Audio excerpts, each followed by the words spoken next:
Maria Ileka has a theory. According to her, the misogynist's playbook has 3 rules. When you engage women, number 1, you can body shame by calling her fat or ugly. Number 2, you can call her stupid or unqualified. Or number 3, you can slut shame. Well, Maria, you may be onto something, as I've been subjected to all 3. Fat or ugly? Check. Stupid? Check. Slut-shamed? Check. Too ambitious? Check. That's when they're not asking when or if my husband will impregnate me. That's when I'm not being told to shut up or to go back to the kitchen or reminded that I'm a empty-headed and a bad example to adolescent girls. When I'm not busy being a manipulative, deceitful gold digger, I'm busy running the country as I've bewitched my old sugar daddy husband who is too blind to see through my feminine charms. Please remember that the only time society is willing to disempower a man is when it's time to blame his wife or girlfriend. I mean, surely you can see that the president is a good man. The problem is, wait for it, the problem is his wife. The only reasonable explanation for poor government decisions is that they've been influenced by his corrupt, greedy, interfering, controlling, horrible wife. My poor husband.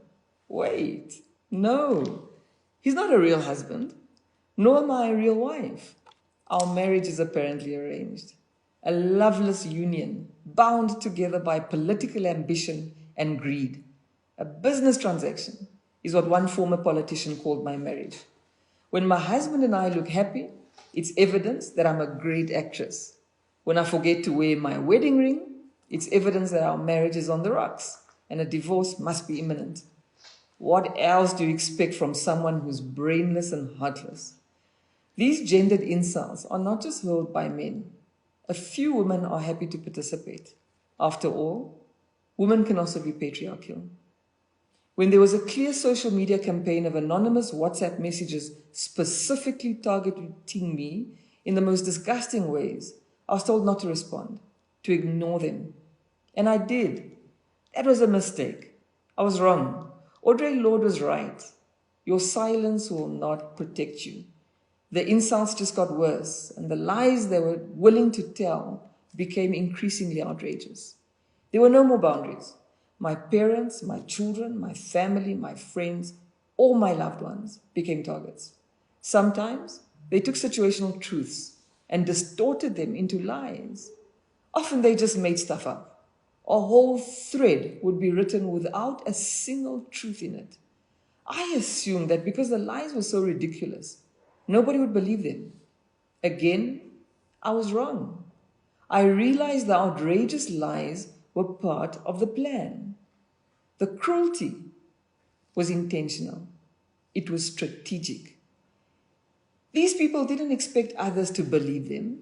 They just wanted people to doubt the truth. Some did start to doubt me. Some did begin to believe the lies.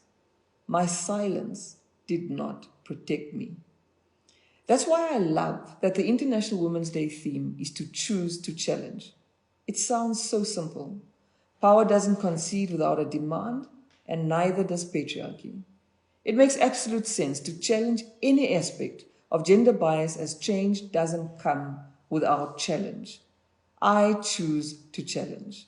I am challenging gendered insults this Women's Day because they aim to humiliate and reduce women into the restrictive box of societal norms and expectations. My husband was called an oxymoron nincompoop, while I was being called rude and arrogant. I don't know what the hell an oxymoron nincompoop is, but why can't I also be called a neutral insult like a oxymoron nincompoop? I also want to be a nincompoop.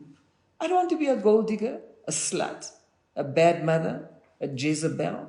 I don't want to be asked when I'm having a baby, to be told I'm too ambitious, that I'm too loud, that I should shut up.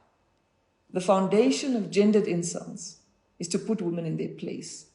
Stay in your lane, I was told. If they can't reduce your self-confidence by making you feel small, They'll try to reduce how people see you. I recently instituted a defamation lawsuit against this type of behavior, as I've decided that enough is enough. An interesting thing happens when you stand up for yourself, when you challenge.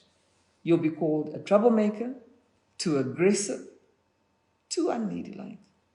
That's why many of us prefer not to challenge gender bias. That is why we ignore being called gold diggers, sluts, Delilahs. That's why you will ignore being told you're too fat, too thin, your clothes are too tight, and that you should not have an opinion on politics. That's why you'll find a female executive making tea for her male colleagues, or taking the minutes because women make and take better minutes. And why we keep quiet when construction workers literally shout sexism from rooftops. It's fear. We don't have the energy to challenge. We don't know what comes with a challenge. There are no limits to the insults that are thrown at women. All I can say for those of you who've been subjected to gendered insults is that you're in good company. These insults aren't directed at individuals. They are directed at women in general. After all, even the First Lady is a hoe. Even the First Lady is a Delilah. She's too emotional. She has no brains. A gold digger. That's how you women are. That's not how I am. I will not be silenced anymore, especially not on Beyoncé's internet. Today, I'm also grateful for the men and women who do challenge, who question, who reject gendered insults, the people who reach out and say, be strong, we know who you are. Those people give me hope. They remind me that not everybody believes the lies. Not everybody forwards the messages or spends their weekends gossiping, laughing, and enjoying the latest bout of personalized attacks. I appreciate you. It's also these type of people, many of whom I don't know, who remind me that if I allow myself to be silenced, bullied, and insulted, I may be signaling that this conduct is okay, that it's normal. After all, most women go through this, and you are not special. It's not okay. It's not normal. And you are special. Disrespecting women is an important enabler of gender-based violence as it reduces women to objects. The intent behind aggressive and gendered insults towards women, whether it's done consciously or not, is to label and shame us into conforming with normative expectations. When you don't conform, then you'll be beaten, humiliated, and lectured into conforming. We must all remember that gendered insults seek to enforce beauty norms and uphold social expectations. We must never forget that sexism aims to promote traditional beliefs about women's roles. When you don't act within that norm, you must be adequately shamed to remind you that you are not special and that you are falling short of patriarchal standards. Next time you see a tweet, a Facebook or Instagram story shaming a woman, remember its intent. Gendered stereotypes are harmful and often result in the violation of women's rights and bodily integrity. The limiting ways women are described is meant to deny women their agency and keep us in our place.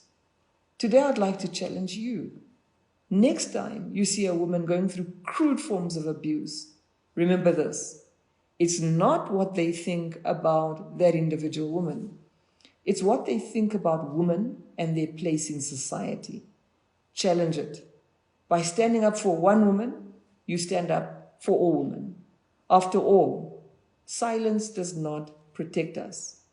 It protects perpetrators.